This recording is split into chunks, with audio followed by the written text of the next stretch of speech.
Do you ever meet someone, and within minutes you're talking about life, fears, dreams, everything most people hide?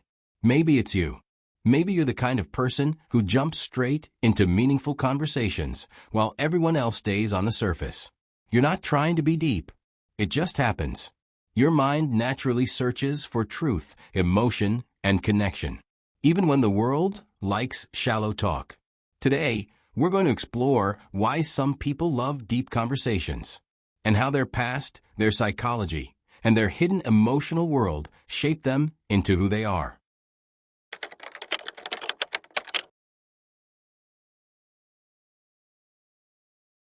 People who love deep conversation experience the world differently. Their minds don't stay on the surface. They immediately dive into the emotional, the existential, the meaningful.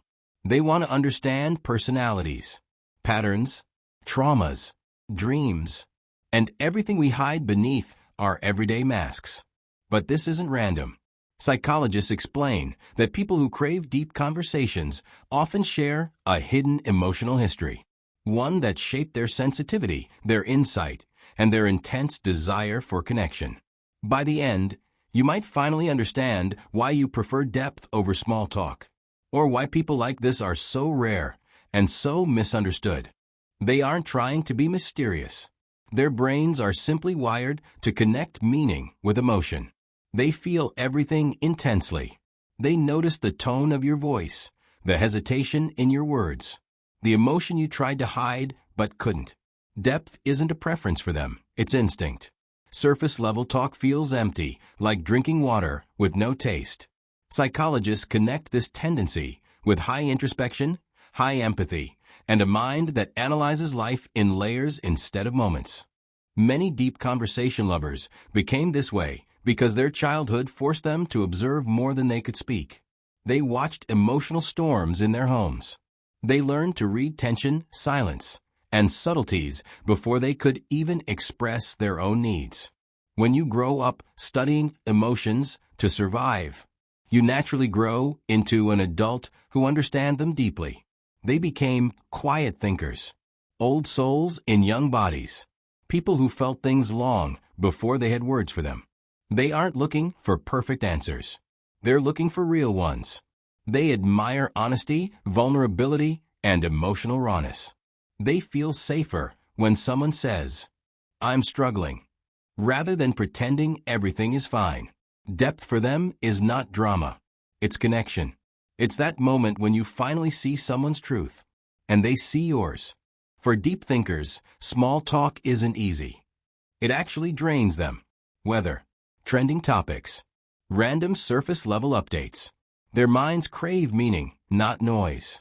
That's why they often look quiet in groups, but come alive in one-on-one conversation. Their mind has to feel depth to stay engaged. Psychologically, this is tied to high cognitive processing. Their brain automatically searches for emotional patterns, not casual words. Deep conversation lovers feel safest in intimate spaces. Quiet rooms, late-night talks, slow walks, long car rides. They prefer stillness, darkness, soft environments where minds open naturally. In these moments, their emotional guard lowers. They can finally breathe and express everything they usually keep inside. For them, emotional safety is born from depth. They don't bond through gifts or compliments. They bond through understanding. Their love language is soul connection. When someone listens with their heart, asks thoughtful questions, and shares inner truth, they feel loved. They don't want perfection. They want depth. They want real.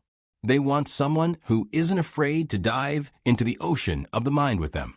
If you love deep conversations, you're not too much. You're not intense. And you're not difficult. You simply crave what the soul is made for. Connection meaning truth. And in a world full of noise, people like you are rare and necessary. Thank you for watching. And remember, you deserve people who speak your language, the language of depth.